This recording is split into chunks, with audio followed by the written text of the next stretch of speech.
Hey guys, it's Kate Boyd from kateboydcheerleading.com, and today I'm back answering another question that I got from y'all.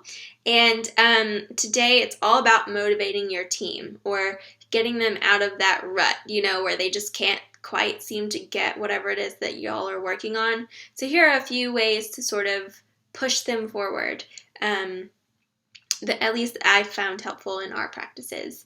The first one is to change it up. Give them something new or even something old. Give them something.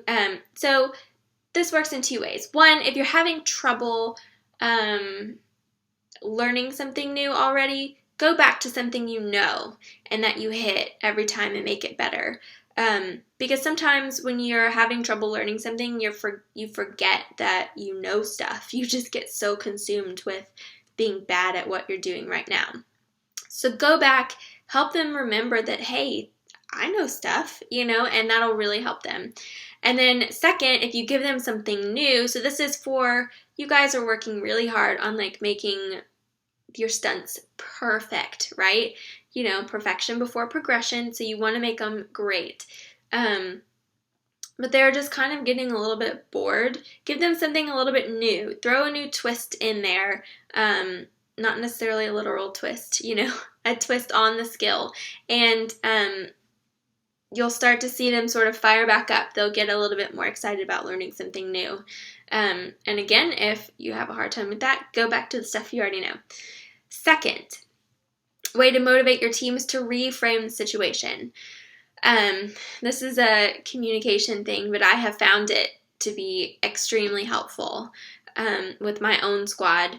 There was a time last summer where we learned a routine, full on, if we were competing, it would be a competition routine for at camp that we would use during our year. We do routines at pep rallies sometimes.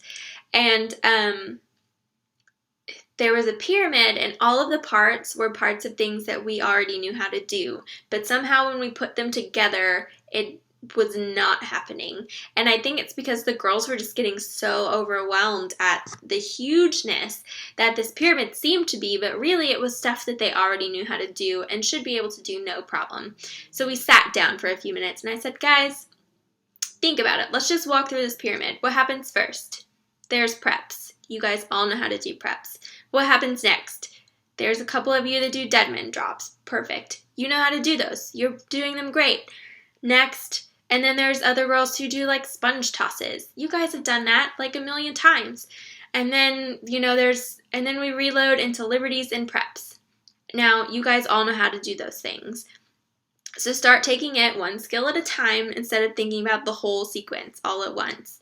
And the next time they hit it, no problem. Boom. It was near perfect. There were little things that still needed to be fixed, but we didn't have any trouble with that from there on because they remembered that they can do those things.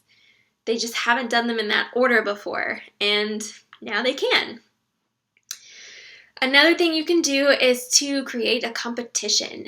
Make it a competition in a safe way, especially with stunts. It can be really easy for them to, if it's whoever hits a certain amount of these first, they may rush through things or they may do stuff like that that compromises the safety of the situation. So you just want to make sure that you're watching out for that. But it can be who's going to do the most sit-ups. It can be who's going to do the most toe touches. Make something a competition. It really re-energizes them and pushes them forward.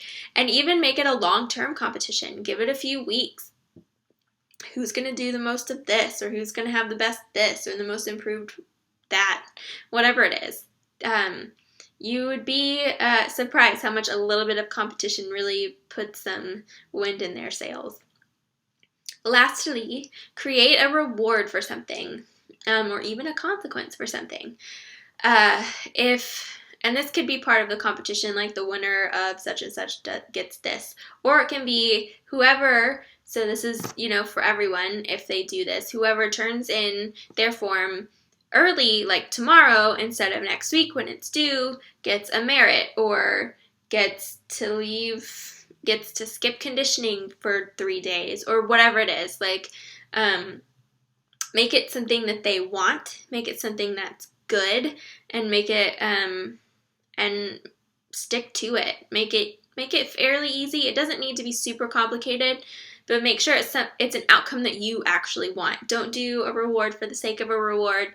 You want to start building up things that you actually want. So those are a few ways that I found that motivate most humans, but especially your cheerleading team.